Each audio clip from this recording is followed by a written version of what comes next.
Bonjour à tous. Il m'aura fallu tout ce dimanche de Pâques, de prière, pour trouver le courage de vous lire l'acte 6 de ma série d'articles Vaincre la secte pédocriminelle que je publie sur LinkedIn. Cet acte 6 concerne mes frères, Philippe et Christophe, et c'est avant tout un message de paix, d'amour et de pardon que je veux transmettre par mes paroles. J'espère que vous aurez compris déjà que si je donne les noms des personnes qui sont concernées dans mon affaire, c'est avant tout pour libérer les otages, les professionnels qui sont victimes de chantage, manipulation, contrôle coercitif, etc. Bien évidemment, les enfants victimes d'agressions sexuelles qui sont emmurés dans le silence et freiner les véritables serpents qui sont ceux du haut de cette secte, franc-maçonnerie et psychanalyse, qui est donc une secte pédocriminelle et satanique dans laquelle mes enfants et moi sommes nés, et donc mes frères.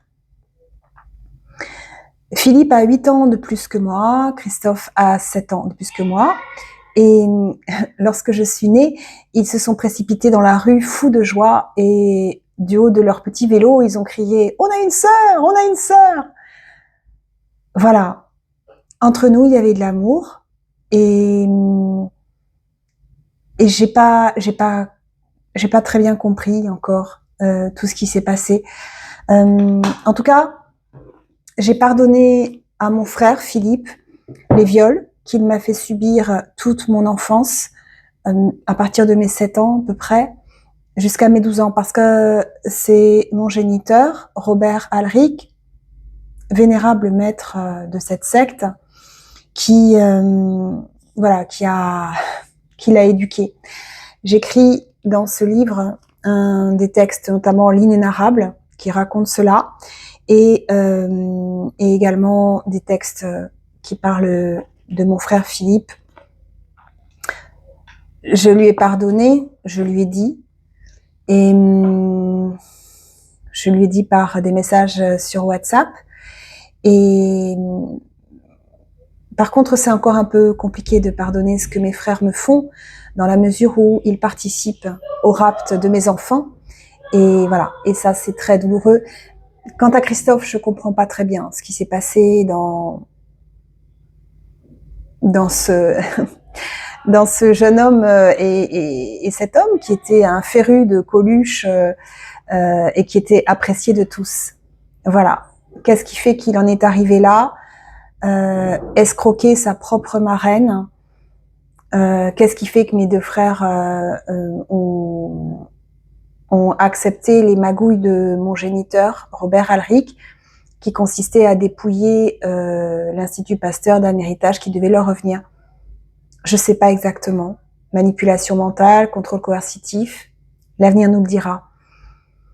En tout cas, j'ai compris au bout de cette journée de prière que c'est pas cette lecture aujourd'hui, elle me coûte parce que je craignais de l'opprobre du peuple sur eux. Mais à la fois, je comprends que je dois continuer pour sauver mes enfants et sauver beaucoup d'enfants en suivant. Alors, cet article était un peu long, je ne sais pas ce que j'aurai la force de lire ou on verra bien. Je ne relis pas les textes dans le détail. Avant de vous en faire la lecture, ce serait trop difficile pour moi. Mais je sais à peu près ce qu'il y a dedans. Allons-y. Vous voulez bien? Et puis, vous ferez à votre rythme, vous. Vous choisirez d'écouter, pas écouter, vous. Voilà. Mais je vous rappelle que mon dossier est très très conséquent, donc voilà, hein, c'est toujours l'épaisseur de ce dossier. Et puis, il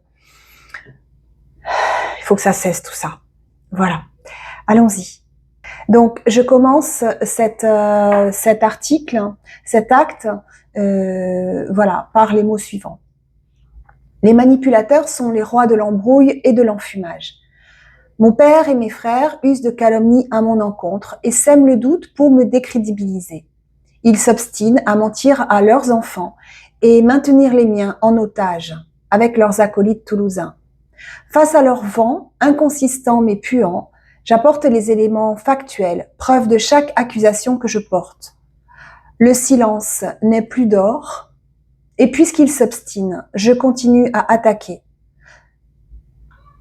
Je n'hésiterai pas à faire de même pour tous les serpents qui nous ont séparés, mes enfants et moi. On ne négocie pas avec les tyrans. Grâce à Dieu, mon dossier est en béton armé. N'oubliez pas de cliquer sur l'image, ça va vous plaire. Enfin, pas à tous, ni à toutes, c'est certain. Et donc, comme toujours, je mets une image qui est, une image qui est flagrante. Voilà, ce sont les signatures de cette dame, Madame Garciboureau. Donc, le 12 février 2020, on voit très bien que la signature est totalement lisible et le légataire universel est l'Institut Pasteur. Et puis, bien survient le décès de son époux, le 21 avril 2020. Et là, en octobre, eh bien voilà la signature de cette pauvre dame. Et donc cet acte, je l'intitule « Vaincre la secte pédocriminelle, acte 6, ne laisser aucune place au doute ». Voilà, donc on clique sur l'image. Et voilà ce qui se... Donc je vais vous en faire la lecture comme toujours. Donc vous voyez que je rentre dans le cœur du sujet. Donc les manipulateurs utilisent le doute pour faire flancher les esprits de leur côté. Ils utilisent la parole comme outil de manipulation. Dans l'acte 4, j'ai publié une lettre délirante de mon père dans laquelle il situe la parole comme centrale dans le dispositif de soins de la bipolarité. Comment ne pas faire le parallèle avec les cures psychanalytiques où le sachant, titre que se donnent les psychanalystes, c'est authentique, se tait et le client parle à bâton rompu. La confusion est assurée et le sachant, par des mots isolés et des savamment soufflés, veille à ce qu'il ne puisse pas s'en dépêtrer. Lacan prônait le silence. La phrase de ralliement de cette secte est « Le silence est d'or ». Francs-maçons de la Grande Loge nationale, tout comme les psychanalystes, se nomment entre eux les sachants. Il semble bien que la psychanalyse ait infiltré cette ancestrale confrérie. Boris Cyrulnik évoque les mangeurs de vent pour évoquer les populations manipulées. J'en viens à définir les manipulateurs comme des semeurs de vent, puants. Ils flattent d'un côté, attisent la peur de l'autre, font 1000 promesses et n'en tiennent jamais aucune. La seule façon de confondre un manipulateur est de prouver par des échanges écrits ses injonctions contradictoires. Il dit quelque chose et il fait l'inverse. Un exemple. Le père de mon fils déclare « Je fais tout pour maintenir le lien fils-mère ». Dans les faits, séparation du jour au lendemain sans me donner la moindre information ni nouvelle de mon fils pendant 8 mois. Il maintient notre enfant sous contrôle coercitif, donc dans l'impossibilité d'être en contact avec moi. J'en viens au cœur de cet acte 6. Je m'adresse cette fois-ci directement à 3 des manipulateurs responsables de la situation.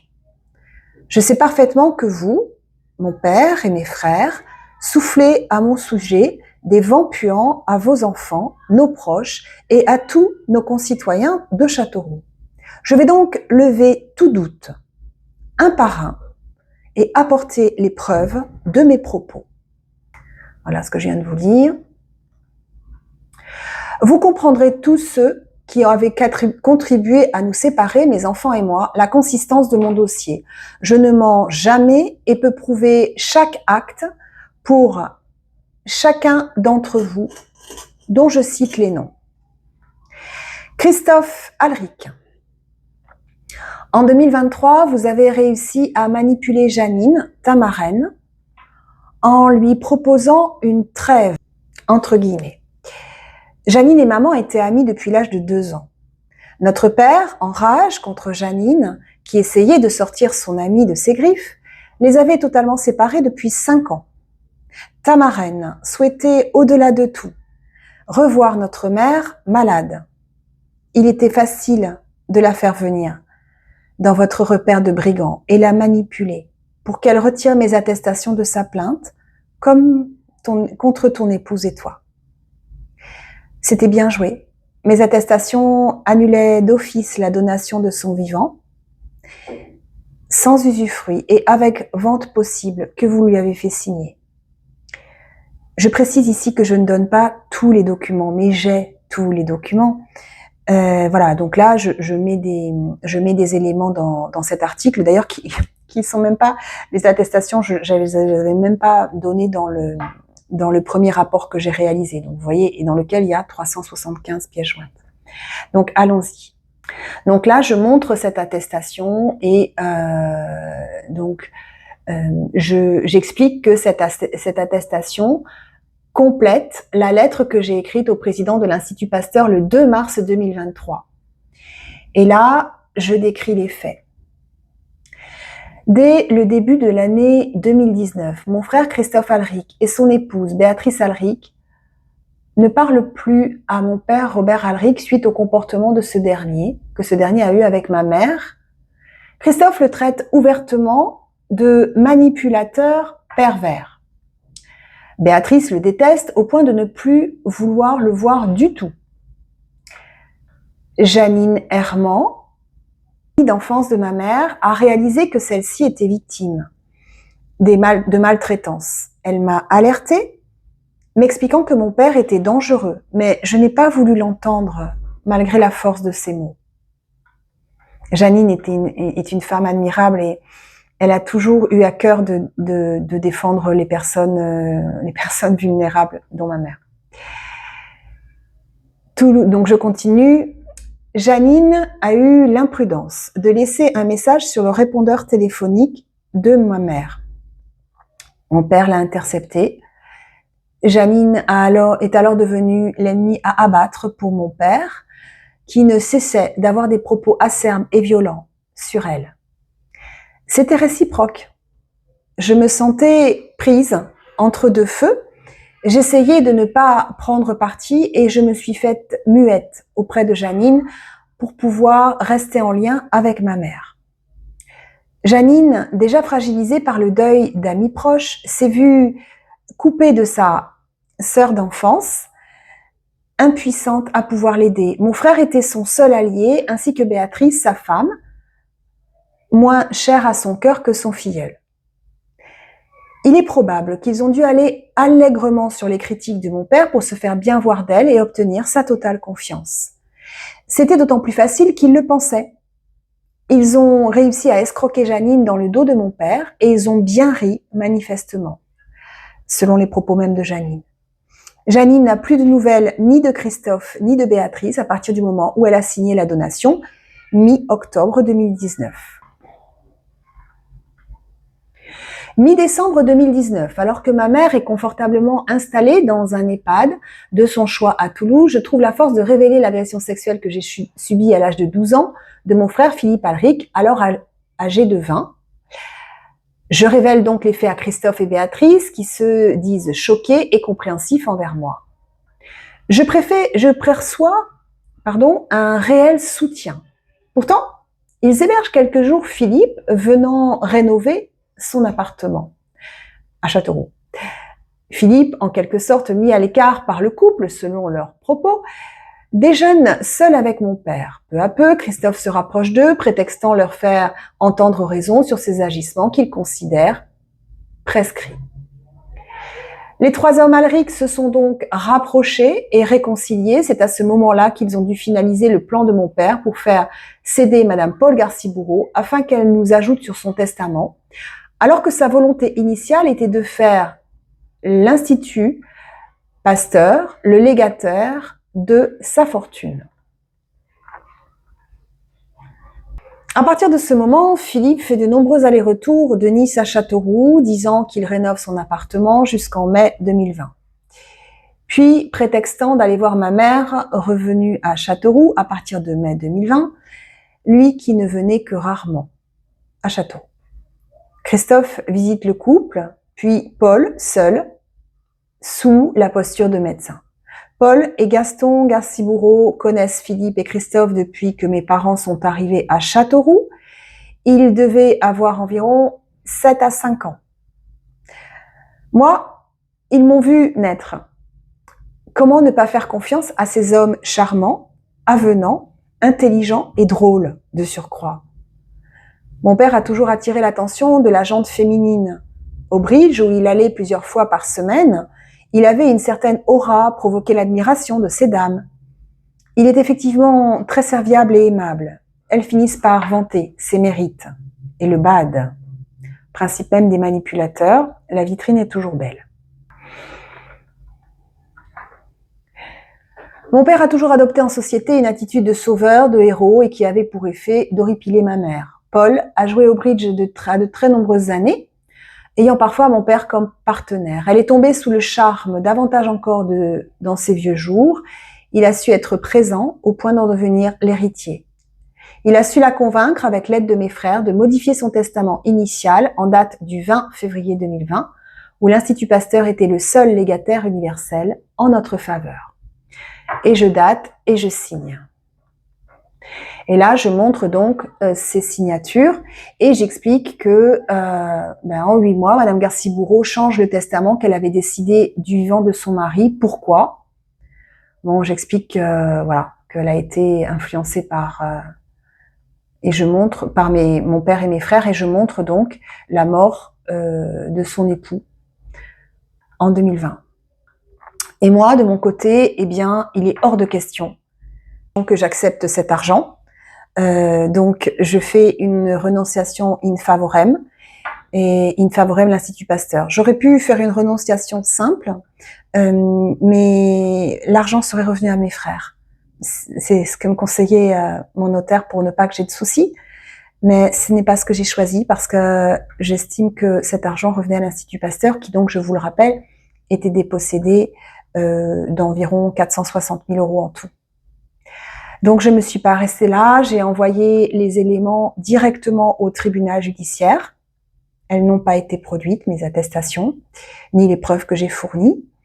Étrange, non?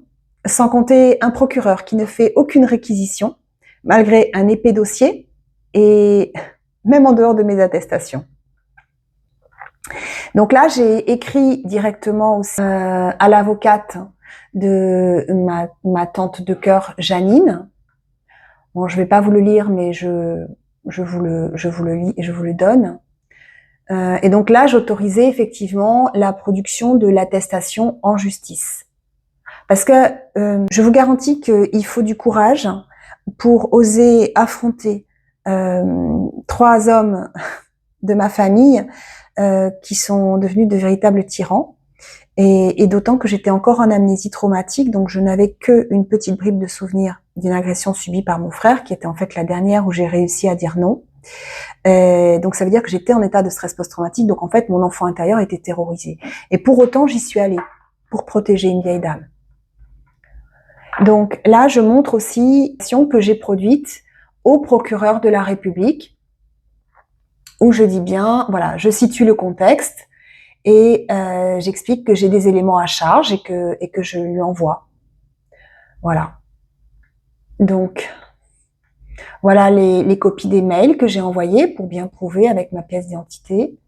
J'ai tenté à 2 reprises, alors là je m'adresse à mon frère Christophe, j'ai tenté à 2 reprises de te faire entendre raison en juillet 2022 en t'envoyant une lettre pleine d'amour et mon livre, alors intitulé L'Inénarrable. Parce que à ce moment-là, j'ai pas encore le courage de publier mon livre en mon nom. Donc, d'abord, il est pas fini. En fait, il n'y a pas la partie spirituelle. Et il s'appelle encore L'Inénarrable. Je me suis arrêtée sur ce texte redoutable, en fait, de l'agression de mon père et de mon frère, Philippe. Et j'ai utilisé un pseudonyme pour l'envoyer. Voilà. Et là, j'écris à Christophe. Mon cher frère, où es-tu? Qu'es-tu devenu? Tu étais celui qui me restait avant ce mois de mai 2022. Je veux croire que bientôt tu seras à nouveau celui qui me reste, là, présent à mes côtés, et moi, présente pour toi et tes enfants. Où est mon frère qui traitait il n'y a pas si longtemps encore notre père de pervers narcissique, là où je ne m'autorisais pas ces mots? Es-tu réellement comme eux, faux et fourbe, à cacher ton jeu? Je ne peux pas le croire, je n'ai pas envie de le croire. Oui, mais alors? Oui, mais alors? Qu'est-ce qui t'a poussé à dépouiller ta propre marraine? Ta nature profonde, enfouie jusque-là? Tu n'y crois pas, je n'y crois pas, je ne peux pas y croire. Alors, je reformule la question. Qui t'a poussé à agir de la sorte, puis à rire grassement de tes méfaits? Tu t'esbaudis, te pavanes devant toute la famille. Te rends-tu réellement compte que toi, médecin, ayant fait le serment d'Hippocrate, tu as floué l'Institut Pasteur? Je comprends que ton corps est cédé. Ton infarctus n'était pas un hasard. Dieu nous a donné la liberté et tu es responsable de tes choix. As-tu réellement envie que tes enfants vivent et fassent leurs propres choix avec le modèle que tu leur offres là? Pour ma part, j'ai fait le choix de la justice et de la liberté. Vous m'avez désenfanté, je n'ai plus rien à perdre. Bientôt, ce livre sera dans les rayons des librairies de France entière. Il fera du bruit, je témoignerai et je sauverai plein d'enfants. Comme dit Francine, ma tante, la sœur aînée de mon père, il va aider beaucoup de gens. Elle était émue. La vérité sera révélée au grand jour et j'espère cette famille guérie de ces maux. Mes enfants me reviendront et ils seront fiers de leur mère. Les tiens seront-ils fiers de toi? Réfléchis, Christophe, je t'en prie. Interroge ton cœur. Es-tu vraiment cet homme-là? Il y a beaucoup d'enfants qui jouent dans le couloir, mais ça doit être comme ça que cette lecture doit se faire, j'imagine, avec un fond d'enfant. Je continue. Moi, je pressens que d'autres t'ont poussé à le devenir, mais ce n'est pas toi. Une chose encore, notre père est un pédocriminel qui s'en prend aux tout petits.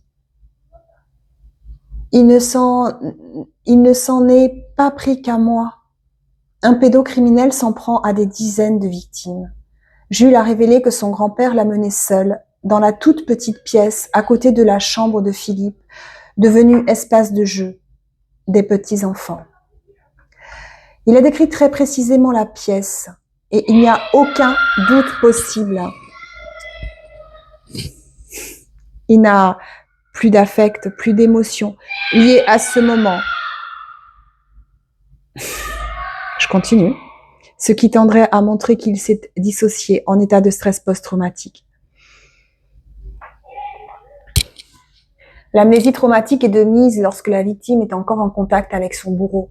Son comportement en est altéré et au lieu de voir l'agresseur comme un tyran, elle le voit comme un dieu, un modèle à suivre et à ne surtout pas critiquer. Je t'en prie, mon frère, j'aimerais tant pouvoir réhabiliter ce mot dans mon cœur. Réfugie-toi dans ton cœur. Permets à ton âme de retrouver le bon chemin pour toi et pour tes enfants. Je t'aime tant. Ta sœur qui continue à t'aimer. Et ensuite, je mets ce texte, cette première couverture que j'avais envisagée pour mon livre, donc l'inénarrable. Et j'avais fait une dédicace de tout cœur, de tout mon cœur, de toute mon âme, de toute la force de mon amour. Je l'espère. À celui qui me reste, je le sais, à ses enfants. Sophie. Tu m'as renvoyé par mail ton jugement correctionnel en lettres capitales et sans un mot de plus. J'ai tenté une dernière fois le jour de ton anniversaire, le 25 juin 2025, le 29 juin 2025, c'est le 19 en fait. Je t'implore de parler à tes enfants et m'aider à sauver les miens. En vain, tu m'as renvoyé ton jugement en correctionnel.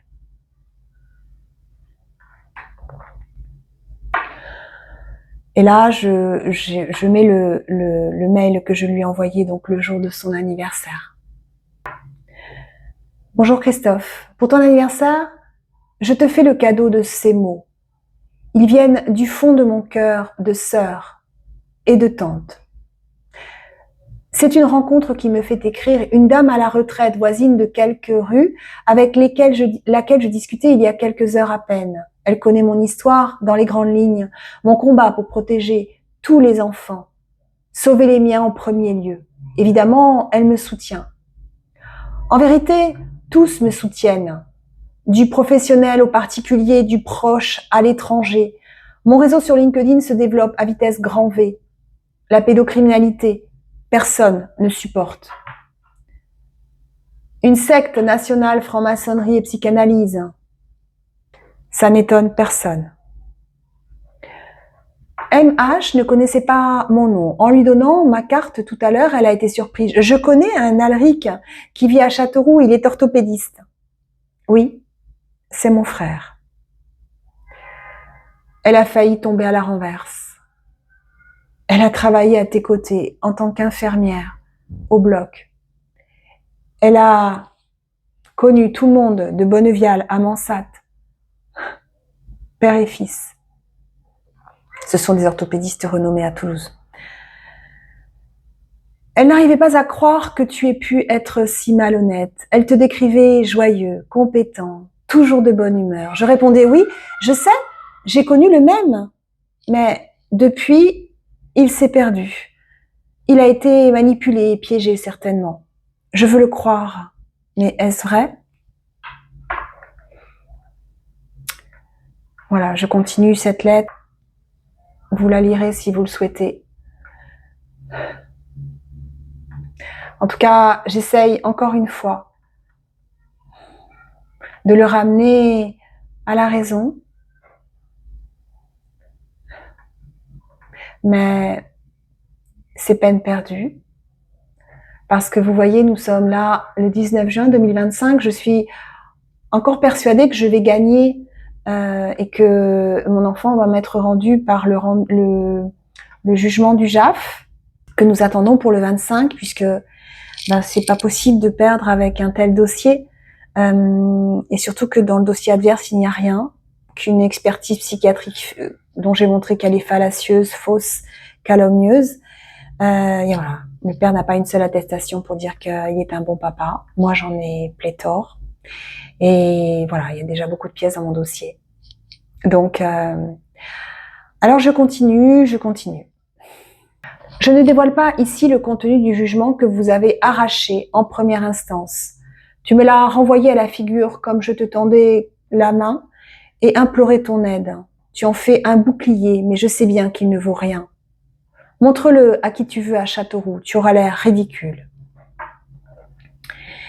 Et puis ensuite, eh bien, je m'adresse à mon frère Philippe. Je livre ici nos échanges de textos. Cesse de faire l'innocent. Tu ne l'es pas.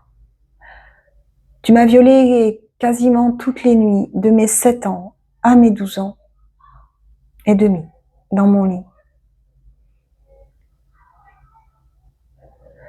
Tu as fait ta première demande de pardon en 2022 par texto et les suivants montrent bien ta culpabilité. Je t'ai pardonné ces viols prescrits par la loi. C'est à hurler. Mais tu participes à la prise d'otage de mes enfants. Tu as manipulé ta plus jeune fille pour qu'elle me fasse interner. À 2 reprises, le 19 novembre 2024 et le 16 mai 2025. Donc, tu vas arrêter là immédiatement, crois-moi. Et donc là, je fous les textos. Voilà. Et vous pourrez regarder que En fait, il fait sa première demande de pardon même en 2019. Le 8 décembre 2019. Je ne te demanderai jamais assez pardon. Voilà. Alors, il explique quand même, hein, il dit en tout cas, ces années séparées sont bien trop longues en effet. Et je t'aime autant, ma sœur. Parce que moi, je l'interroge. Je l'interroge. Où es-tu parti? Que nous est-il arrivé? Que nous ont-ils fait? De leur volonté acharnée à détruire, anéantir. Ce qu'il y avait de plus beau, de plus pur et de plus sacré, le diamant, l'étincelle divine, au-delà de la joie, c'est l'amour qu'ils visaient. Oui, parce que les responsabilités, il faut les mettre sur les bonnes personnes. Mon frère avait 13 ans quand il a commencé à me violer. J'en avais 5. Et après, il a continué. Et à 13 ans, on est un enfant. Et c'est mon père, mon géniteur, notre géniteur, qui l'a forcé à faire ça. Et vous voyez que ce document, eh bien, c'est la pièce 63 dans mes fameuses conclusions rapports. 63, j'en suis à 375, je crois. Voilà, donc non, je ne mens pas. Et oui, je prouve tout par écrit. Ces échanges, je les aurais jamais produits s'il s'agissait pas de la vie de mes enfants. Et si mon frère m'avait pas lancé une pique aussi à Noël, c'était à Noël 2024, où il me souhaite un joyeux Noël alors que je suis séparée cruellement de mes enfants. Ça s'appelle de la perversité et de la cruauté mentale. Et là, il fallait pas y aller. Voilà, donc, j'ai à mon frère, je t'ai envoyé, que j'avais envoyé, il me reproche quand même, ça c'est quand même amusant. Il me dit que mes SMS soufflent le chaud et le froid. Je n'en retiens que le meilleur. Et moi je dis, mes SMS soufflent simplement la vérité. L'amour vaincra. Et quand il me dit, espérons que le nôtre résistera, eh bien je lui réponds, Philippe, l'amour de Dieu est inconditionnel. Il s'agit pour nous, êtres humains, d'y tendre de toutes nos forces. Et j'en suis intimement convaincue, et c'est certainement pas un hasard si les anges me donnent l'élan pour témoigner aujourd'hui de cet acte 6. Donc j'explique, j'ai envoyé une lettre similaire à celle de Christophe, en termes d'amour fraternel, plus touchante encore, le 13 octobre 2024, jour symbolique fort pour la tante et marraine que je suis, accompagnée de mon livre. Mais à quoi bon? Si ce n'est dire aujourd'hui à mes neveux et nièces, je vous aime. Et mes actions visent à vous protéger et vous rendre votre liberté, ainsi qu'à toute la jeune génération de notre famille. J'ai toujours été là pour vous et je serai toujours à vos côtés, à votre rythme, selon vos envies. Je vous aime, Tati Sophie, et leur prouver. Voilà, vous voyez que j'ai écrit et la lettre a été reçue. Et donc j'ai écrit le 13 août et c'est l'anniversaire de ma filleule, Laetitia. Et puis ensuite, j'envoie un message aux autres méchants de la secte. Voilà, j'ai des dossiers similaires pour chacun d'entre vous. Je ne suis ni dans la haine, ni dans la vengeance. Je suis dans la libération de mes enfants et la mise à terre de votre secte. On ne négocie pas avec les dictateurs, je l'ai bien compris, et viens de vous prouver que je ne reculerai devant aucun tyran, féminin inclus. Cependant, vous avez encore une maigre chance de voir vos peines diminuer. J'invite donc tous les serpents qui ont participé à ce carnage à œuvrer efficacement pour la libération de mes 2 enfants, Anna et Jules, le 25 juin 2025. Dans mon rapport conclusion, je ne porte pas de jugement, mais croyez-moi, j'ai parfaitement identifié les serpents de votre secte. Je n'hésiterai pas une seconde avant de publier les preuves que j'ai patiemment récoltées contre chacune d'entre vous.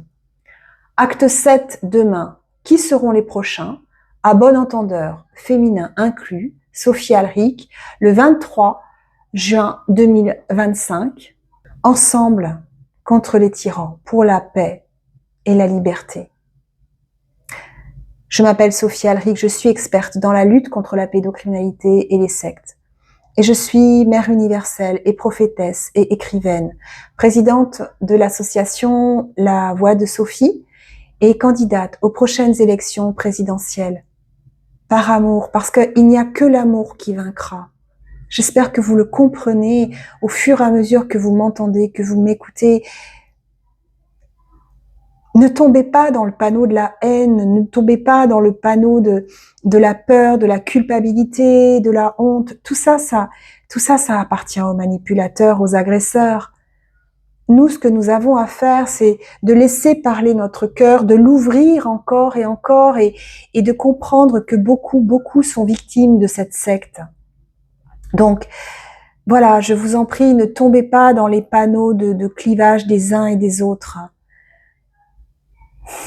C'est pas une guerre des femmes contre les hommes. C'est pas une guerre des mères contre les pères. C'est pas une guerre d'une victime contre un pédocriminel. Non. Non. C'est une guerre,